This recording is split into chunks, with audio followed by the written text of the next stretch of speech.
नमस्कार आप सभी को। आज का हमारा जो लेक्चर है वो है ऑस्मोटिक सॉल्यूशंस। तो आज के इस लेक्चर के अंदर आपको बताएंगे हम ऑस्मोटिक सॉल्यूशंस क्या होते हैं और ऑस्मोटिक सॉल्यूशंस की जो टाइप है वो कितनी होती हैं। तो देखिए, जैसा कि आप जानते हैं, एक सेल होती है और एक सेल के अंदर स्पेशल टाइप का फ्लूइड भरा होता है और सेल के अंदर भरे हुए उस स्पेशल टाइप के फ्लूइड को हम क्या बोलते हैं?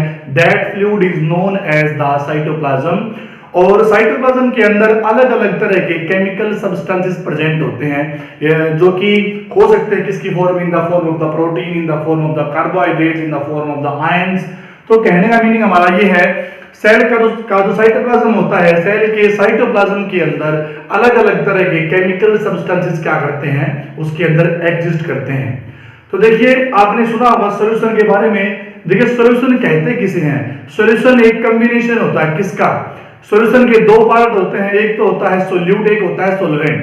अब सेल के अंदर जो सेल का साइटोप्लाज्म होता है, साइटोप्लाज्म का ज्यादातर हिस्सा पानी से मिलकर बना होता है और साइटोप्लाज्म के अंदर अलग अलग तरह के केमिकल सब्सटेंसेस पड़े होते हैं, आयंस के रूप में या फिर किसी पोलर सब्सटेंस की फॉर्म में या फिर किसी नॉन पोलर सब्सटेंस की फॉर्म में। तो कहना मीनिंग क्या है? तो सेल के साइटोप्लाज्म के अंदर दोनों चीजें प्रेजेंट है। उसके अंदर सॉल्वेंट भी है पानी के रूप में और उसके अंदर सोल्यूट भी है अलग अलग तरह के केमिकल के रूप में। तो उसका मीनिंग क्या है? तो कहने का हमारा मीनिंग क्या है? सेल का साइटोप्लाज्म एक तरह का सॉल्यूशन होता है। क्या होता है आपको? सेल का साइटोप्लाज्म क्या होता है? एक तरह का सॉल्यूशन होता है। तो देखिए, ऑस्मोटिक सॉल्यूशन को समझने से पहले मैं आपको बताऊंगा what is the meaning of the tonicity. क्या इसका मीनिंग क्या है? What is the meaning of the tonicity. के टोनिसिटी का मीनिंग क्या होता है? तो टोनिसिटी का मीनिंग क्या होता है? तो देखिए, जैसा कि आपको मैंने बताया, सेल का जो साइटोप्लाज्म होता है वो एक तरह का सॉल्यूशन होता है और सेल के साइटोप्लाज्म के अंदर सोल्यूट कंसंट्रेशन भी क्या होती है? उसके अंदर प्रेजेंट होती है, क्योंकि सेल का जो साइटोप्लाज्म उसके अंदर सोलवेंट भी होता है और उसके अंदर क्या होता है? सोल्यूट भी प्रेजेंट होता है। अब सेल के अंदर सेल का जो साइटोप्लाज्म है उसके अंदर सोल्यूट कंसंट्रेशन जो होती है वो अलग अलग सेल टाइप के हिसाब से क्या है? वो अलग अलग हो सकते हैं, लेकिन सेल के अंदर का जो साइटोप्लाज्म उसके अंदर सोल्यूट कंसंट्रेशन की क्या होती है? एक मतलब फिक्स्ड अमाउंट क्या होती है? उसके अंदर प्रेजेंट होती है। मान लीजिए हमारे पास कोई प्लांट सेल है या फिर कोई एनिमल सेल है हमारे पास। तो हमारे पास मान लो कोई सेल है, मान लो हमने अपने पास से बनाया कोई सॉल्यूशन। देखिए, मैं आपको बता रहा हूं what is the meaning of the tonicity. देखिए, तो मान लीजिए हमने अपने पास से बनाया कोई सॉल्यूशन। आपको मैंने क्या बताया था? सॉल्यूशन के अब दो पार्ट होते हैं, एक तो होता है सोलवेंट, एक होता है सोल्यूट। मान लीजिए ये हमने हमारे पास से लैब के अंदर क्या बनाया? कोई हमने सॉल्यूशन तैयार किया और इस सॉल्यूशन की कंसंट्रेशन हमने सेट कर दी, कोई भी ज्यादा कम कुछ हो सकती है। और मान लो ये है कोई सेल टाइप और ये क्या है? सेल के अंदर का भरा हुआ सेल का साइटोप्लाज्म। तो what is the meaning of the tonicity?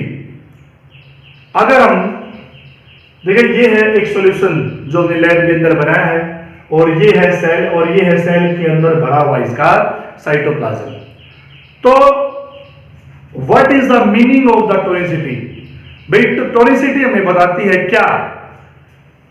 भाई, किसी सॉल्यूशन के अंदर सेल के कंपेयर में सोल्यूट कंसंट्रेशन कितनी है?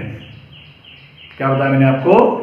तो किसी सॉल्यूशन के अंदर सोल्यूट कंसंट्रेशन सेल के अंदर मौजूद सोल्यूट कंसंट्रेशन के कंपेयर में कितनी? आपको मैंने क्या बताया था? सेल के अंदर क्या भरा होता है? साइटोप्लाज्म। और साइटोप्लाज्म क्या होता है? एक तरह का सॉल्यूशन। मतलब साइटोप्लाज्म के अंदर भी सोल्यूट की कुछ न कुछ कंसंट्रेशन क्या होती है? उसके अंदर एग्जिस्ट करती है। तो मान लीजिए हमने अपने पास से बनाया कोई सॉल्यूशन लैब के अंदर और हमने इस सॉल्यूशन की सोल्यूट कंसंट्रेशन को कंपेयर किया किससे? किसी सेल टाइप से। तो किसी सेल के कंपेयर में क्या था? मैंने आपको तो किसी सेल के कंपेयर में किसी सॉल्यूशन के अंदर सोल्यूट कंसंट्रेशन कितनी है? वही क्या कहलाती है, उस सॉल्यूशन की टोनिसिटी। मतलब किसी सॉल्यूशन के अंदर सोल्यूट कंसंट्रेशन सेल के अंदर मौजूद सोल्यूट कंसंट्रेशन के कंपेयर में कितनी है, वही क्या कहलाती है, इस सॉल्यूशन की टोनिसिटी। अब मैं आपको एक बार और रिमाइंड करवा रहा हूं कि टोनिसिटी का मीनिंग क्या होता है, किसी सॉल्यूशन के अंदर सोल्यूट कंसंट्रेशन कितनी है in compare of the cell. भाई किसी सेल के कंपेयर में किसी सॉल्यूशन के अंदर सोल्यूट की मात्रा कितनी है, वही क्या कहलाती है, उस सॉल्यूशन की टोनिसिटी कहलाती है। तो और इसी टोनिसिटी के बेस के ऊपर ऑस्मोटिक सॉल्यूशंस जो होते हैं वो कितने तरह के होते हैं, 3 तरह के होते हैं। आपको मैंने क्या बताया, तो टोनिसिटी के बेस के ऊपर के सेल के कंपेयर में किसी सॉल्यूशन के अंदर सोल्यूट कंसंट्रेशन कितनी है, यही क्या कहलाता है, उस सॉल्यूशन की टोनिसिटी। और टोनिसिटी के बेस के ऊपर ऑस्मोटिक सॉल्यूशन जो होते हैं वो कितने तरह के होते हैं, वो 3 तरह के होते हैं। कौन से? एक तो होता है आइसोटोनिक सॉल्यूशन, एक होता है हाइपोटोनिक सॉल्यूशन, एक होता है कौन सा हमारा, हाइपरटोनिक सॉल्यूशन।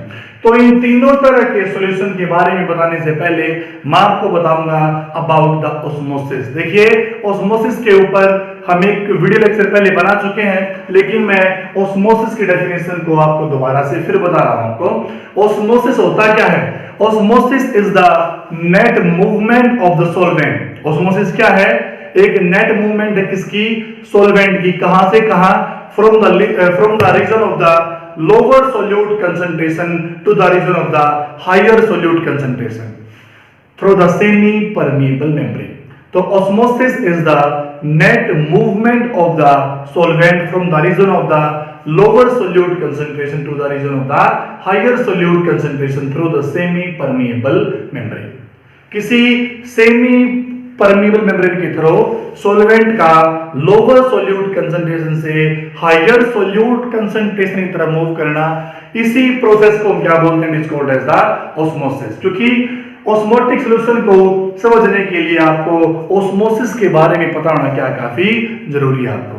तो देखिए पहले हम पढ़ेंगे किसके बारे में, अबाउट द आइसोटोनिक सॉल्यूशन क्या होता है। तो देखिए इसमें क्या होता है, तो देखिए what is the isotonic solution, a solution whose solute concentration is equal to the solute concentration of the cell is known as the isotonic solution।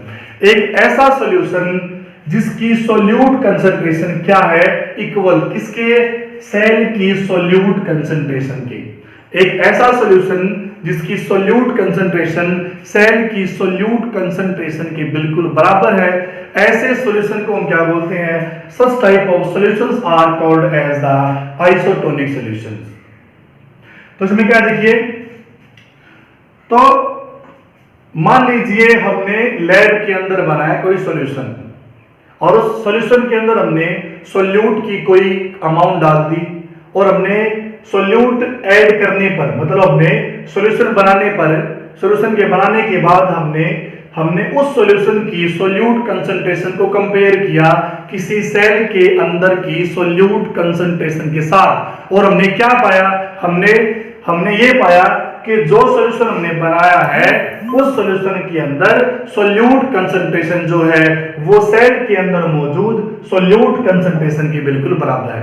क्या मैंने आपको, हमने लैब के अंदर क्या बनाया, कोई सॉल्यूशन, और सॉल्यूशन बनाने पर हमने इस सॉल्यूशन की सोल्यूट कंसंट्रेशन को क्या किया, कंपेयर किसके साथ, किसी सेल के साथ, और कंपेयर करने पर हमने पाया कि जो सॉल्यूशन हमने बनाया है इस सॉल्यूशन के अंदर सोल्यूट की जो कंसंट्रेशन है वो सेल के अंदर मौजूद सोल्यूट कंसंट्रेशन की क्या है, बिल्कुल बराबर है।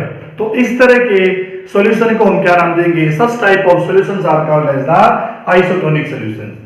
इसका मीनिंग क्या है, अगर किसी आइसोटोनिक सॉल्यूशन के अंदर, देखिए यह आपको मैंने दिखा रखा है बीकर, और इस बीकर के अंदर हमने क्या भर के दिखा रखा है आपको, इस बीकर के अंदर भरा हुआ है क्या, आइसोटोनिक सॉल्यूशन, और इस आइसोटोनिक सॉल्यूशन के अंदर आपको मैंने क्या डाल के दिखा रखा है, इसके अंदर हमने एक प्लांट सेल दिखा रखी है। इसमें क्या दिखा रखी है आपको मैंने, एक प्लांट सेल।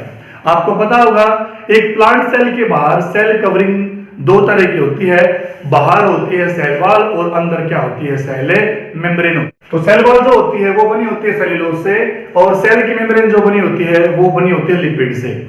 तो सेल्यूलोज के बने होने के कारण सेल वॉल का जो नेचर होता है वो काफी हार्ड होता है, काफी रिजिड होता है, जबकि सेल मेम्ब्रेन जो होती है वो लिपिड से बने होने के कारण सेल मेम्ब्रेन जो है वो नेचर में फ्लेक्सिबल भी होती है और वो नेचर में फ्रेजाइल भी होती है। फ्रेजाइल का मतलब होता है सॉफ्ट।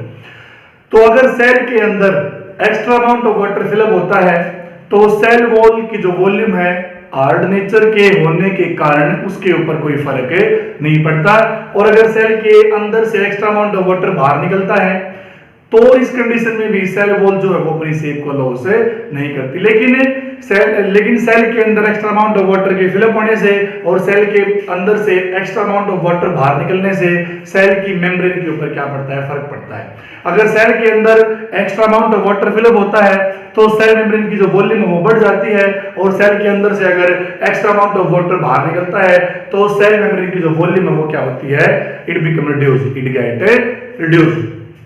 तो इसमें क्या है देखिए आप, तो आइसोटोनिक सॉल्यूशन की अगर हम बात करते हैं तो आपको मैंने डेफिनेशन बताई थी, isotonic solutions are those solutions whose solute concentration is equal to the solute concentration of the cell.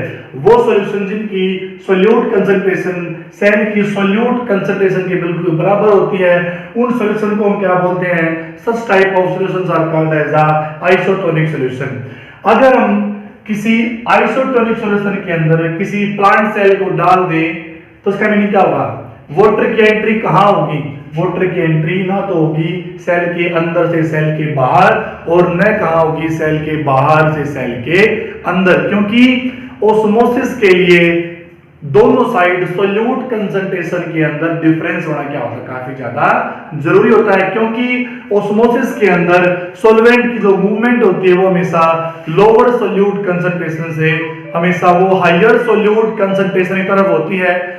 और इस केस में क्या है, यहां पे हमने क्या बताया आपको, यहां पे हम पढ़ रहे हैं कि आइसोटोनिक सॉल्यूशन वो सॉल्यूशन होता है जिसकी सोल्यूट कंसंट्रेशन सेल की सोल्यूट कंसंट्रेशन की क्या होती है, इक्वल होती है, और इस कंडीशन और सोल्यूट कंसंट्रेशन के इक्वल होने के कारण जो वाटर की मूवमेंट है वो ना तो सेल के बाहर से सेल के अंदर होगी और ना सेल के अंदर से सेल के बाहर होगी, क्योंकि जितनी सोल्यूट कंसंट्रेशन सॉल्यूशन की है उसके बराबर की सोल्यूट कंसंट्रेशन किसके अंदर है, सेल के अंदर है। तो there is no net movement of water is occurs when a cell is placed inside the isotonic solution. अब हम बात करेंगे किसकी, अब हम बात करेंगे हाइपोटोनिक सॉल्यूशन की। देखिए आइसो का मीनिंग होता है सेम और टोनिक का मीनिंग क्या होता है, टोनिसिटी। मतलब अगर सॉल्यूशन और सेल दोनों तरफ तो टोनिसिटी अगर बराबर है तो वाटर की जो मूवमेंट है वो ना तो सेल के बाहर से सेल के अंदर होगी और ना वो सेल के अंदर से क्या होगी, सेल के बाहर होगी। अब हम बात करें किसकी, हाइपोटोनिक सॉल्यूशन की। देखिए हाइपो का मीनिंग क्या होता है, लो, मतलब कि कम, और टोनिक का मीनिंग क्या होता है, टोनिक मीन्स टोनिसिटी। इसका मीनिंग क्या है, तो ए solution whose solute concentration is less than the solute concentration of the cell, such type of solution is known as the hypotonic solution। एक ऐसा सॉल्यूशन जिसकी सोल्यूट कंसंट्रेशन सेल की solute concentration से कम है। अब क्या है देखिए, अब आपको हमने क्या बताया, एक ऐसा सॉल्यूशन जिसकी सोल्यूट कंसंट्रेशन कम है सेल की सोल्यूट कंसंट्रेशन से। इसका मीनिंग क्या है, when a cell is placed inside the hypotonic solution then water start to enter inside the cell and cell becomes swell up। अगर हम किसी हाइपोटोनिक सॉल्यूशन के अंदर किसी प्लांट सेल को डाल दें तो पानी जो है वो बाहर से कहां जाएगा, सेल के अंदर। क्यों, क्योंकि ऑस्मोसिस के जरिए जो पानी है वो कहां से कहां जाएगा, क्योंकि आपको मैंने क्या बताया था, हाइपोटोनिक सॉल्यूशन वो सॉल्यूशन होते हैं जिनकी सोल्यूट कंसंट्रेशन सेल के अंदर की सोल्यूट कंसंट्रेशन से क्या होती है, कम होती है। इसलिए सोल्यूट कंसंट्रेशन बाहर कम है और सेल के अंदर क्या है, ज्यादा है। तो ऑस्मोसिस के जरिए जो वाटर है वो कहां से कहां जाएगा, from the region of the lower solute concentration to the region of the higher solute concentration. तो अगर हम किसी प्लांट सेल को किसी हाइपोटोनिक सॉल्यूशन में डाल दें तो इस कंडीशन में जो वाटर है वो सेल के बाहर से कहा जाएगा सेल के अंदर, और सेल के अंदर extra amount of water fill up होने के कारण क्या होगा, क्या होगी, जो cell become swell up, cell के क्या होगी, सेल की जो मेम्ब्रेन है वो क्या होगी, फूल जाएगी, लेकिन सेल की वॉल के ऊपर कोई फर्क नहीं पड़ेगा। देखिए आपको मैंने क्या दिखा रखा है, आइसोटोनिक सॉल्यूशन के अंदर जो सेल की मेम्ब्रेन है वो सेल वॉल से थोड़ा सा दूर है, मतलब ना तो वो सेल वॉल से काफी दूर है और ना वो सेल वॉल के साथ काफी मतलब ज्यादा अटैच हो रखी है। तो इस तरह की सेल को हम बोलते हैं, such type of cell is called as the flaccid cell. क्या बोलते हैं इस तरह की सेल को, is called as the flaccid cell. और लेकिन जब एक सेल को किसमें डालते हैं, हाइपोटोनिक सॉल्यूशन में, पानी कहां से कहां रहता है, सेल के बाहर से सेल के अंदर, और पानी जब सेल के बाहर से सेल के अंदर एंटर होता है तो इसमें इस कंडीशन में सेल के अंदर extra amount of water fill up होने के कारण क्या होता है, सेल मेम्ब्रेन की वॉल्यूम क्या होती है, बढ़ जाती है, और इस कारण जो सेल मेम्ब्रेन है वो सेल वॉल के कॉर्नर्स के साथ जाके क्या होती है, जाके चिपक जाती है। और इस कंडीशन में हम क्या बोल देंगे, इस कंडीशन में हम बोल देंगे कि सेल क्या होगी, सेल बिकम फुली टर्जिड। क्या बोल देंगे, सेल बिकम फुली टर्जिड। तो इस तरह की सेल को हम बोलते हैं फ्लैसिड। क्यों, क्योंकि इसमें जो सेल, क्योंकि ना अलग अलग तरह के सॉल्यूशन में डालने पर जो प्लांट सेल है उसकी तीन कंडीशन होती हैं, एक तो होती है फ्लैसिड, एक होती है टर्जिड, एक होती है प्लाज्मोलाइज्ड। एक क्या होती है, प्लाज्मोलाइज्ड। तो आइसोटोनिक सॉल्यूशन के अंदर जो सेल हमने डाली है ये ना तो नेचर में कैसी है टर्जिड, ना नेचर में कैसी है प्लाज्मोलाइज्ड। ये टर्जिड और प्लाज्मोलाइज्ड दोनों के बीच की है, और प्लाज्मोलाइज्ड और फुली टर्जिड सेल के बीच की जो सेल स्टेट होती है उस सेल स्टेट को हम क्या बोलते हैं, it is called as the flaccid cell. यहाँ पे क्या है, हाइपोटोनिक में डालने पर पानी सेल के अंदर एंटर हुआ और सेल मेम्ब्रेन की जो वॉल्यूम थी वो बढ़ गई, और वॉल्यूम बढ़ने के कारण क्या था, मेम्ब्रेन सेल वॉल के जो कॉर्नर्स है वहां पे जाके चिपक गई, और इस कारण सेल क्या होगी, इट बिकम स्वेल अप। और जब cell extra amount of water fill up होने के कारण जब सेल स्वेल अप होती है तो इस स्वेल्ड सेल को हम क्या बोलते हैं, it is called as the fully turgid cell. Fully turgid का मतलब क्या है कि सेल के अंदर वाटर की इतनी अमाउंट एंटर हो चुकी है कि अब उसके अंदर और ज्यादा वाटर को गेन करने की कैपेसिटी उसके पास नहीं है। देखिए अगर हम किसी एनिमल सेल को हाइपोटोनिक सॉल्यूशन में डाल दें तो हाइपोटोनिक सॉल्यूशन के अंदर कोई एनिमल सेल ज्यादा लंबे टाइम तक जिंदा नहीं रह सकती, क्योंकि एनिमल सेल के बाहर सेल वॉल नहीं होती, और हाइपोटोनिक सॉल्यूशन के अंदर जब हम किसी एनिमल सेल को डालेंगे तो बाहर से जो पानी है वो सेल के अंदर एंटर होगा और थोड़ी ही देर के बाद क्या होगी, सेल गेट ब्रस्ट, मतलब जो एनिमल सेल है वो फट जाएगी क्योंकि उसके बाहर सेल वॉल प्रेजेंट नहीं होती। और सेल मेम्ब्रेन के बारे में आपको मैंने क्या बताया था, सेल मेम्ब्रेन तो नेचर में काफी सॉफ्ट होती है, काफी फ्रेजाइल होती है, इसलिए वो वाटर के ज्यादा प्रेशर को फिर टॉलरेट नहीं कर पाएगी। तो ये आपको मैंने बता दिया अबाउट द हाइपोटोनिक सॉल्यूशन। अब हम बात करें किसकी, हाइपरटोनिक सॉल्यूशन की। ए solution whose solute concentration is higher than the solute concentration of the cell is called as the hypertonic solution। आप देखिए हाइपर का मीनिंग क्या होता है, ज्यादा, और टोनिक का मीनिंग क्या होता है, it is called as the tonicity. और टोनिसिटी क्या होती है आपको मैं पहले बता चुका हूं, एक ऐसा सॉल्यूशन जिसकी सोल्यूट कंसंट्रेशन सेल की सोल्यूट कंसंट्रेशन से क्या है, ज्यादा है। मतलब अब सॉल्यूशन के अंदर सोल्यूट ज्यादा है और सेल के अंदर क्या है, सोल्यूट कम है। तो इस कंडीशन में ऑस्मोसिस होगा, और ऑस्मोसिस के जरिए जो वाटर मूवमेंट है वो कहां से कहां होगी, वो सेल के अंदर से कहां होगी, सेल के बाहर की तरफ होगी। क्योंकि यहाँ पे सॉल्यूशन कौन सा है, हाइपरटोनिक, और हाइपरटोनिक सॉल्यूशन कौन सा होता है, एक ऐसा सॉल्यूशन जिसके अंदर सोल्यूट कंसंट्रेशन क्या है, ज्यादा है, किससे, सेल के अंदर से। मतलब अब सॉल्यूशन के अंदर सोल्यूट ज्यादा है और सेल के अंदर क्या है, सोल्यूट कम है, इसलिए जो वाटर है वो मूव करेगा कहां से कहां, from the region of lower solute concentration to the region of the higher solute concentration.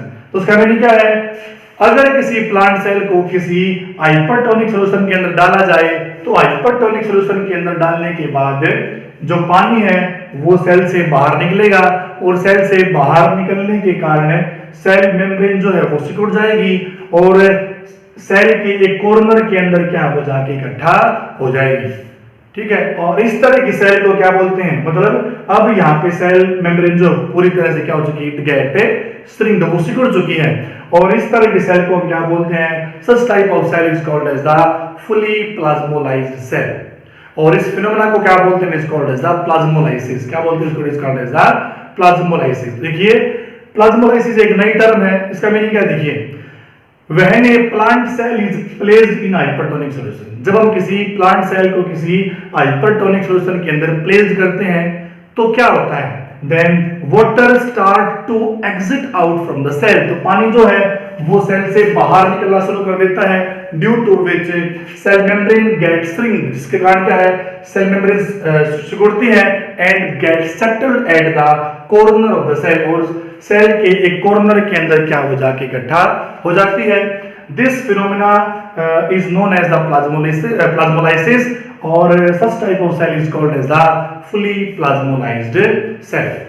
और प्लाज्मोलाइसिस का एक रिवर्स प्रोसेस भी होता है, उसको हम बोलते हैं डीप्लाज्मोलाइसिस। देखिए मान लीजिए हमने हाइपरटोनिक सॉल्यूशन के अंदर कोई सेल डाली, कोई प्लांट सेल, पानी सेल से बाहर निकल गया और सेल के अंदर की जो सेल मेम्ब्रेन थी वो सिकुड़ गई और सेल को हमने क्या बोल दिया, सेल क्या बनेगी, सेल बिकम फुली प्लाज्मोलाइज्ड। अगर किसी फुली प्लाज्मोलाइज्ड सेल को हम हाइपरटोनिक सॉल्यूशन के अंदर से उठा के डाल दें किसके अंदर, हाइपोटोनिक सॉल्यूशन के अंदर, तो क्या होगा, इससे आपको मैंने बताया था हाइपोटोनिक सॉल्यूशन में डालने पर पानी सेल के अंदर एंटर होता है। तो जब किसी फुली प्लाज्मोलाइज्ड सेल को हम हाइपरटोनिक सॉल्यूशन में से उठा के किसमें डालते हैं, हाइपोटोनिक के अंदर, तो पानी सेल के अंदर दोबारा एंटर होना शुरू होगा और सेल क्या कर देगी, सेल अपनी पहले वाली ओरिजिनल शेप क्या कर लेगी, गेन कर लेगी।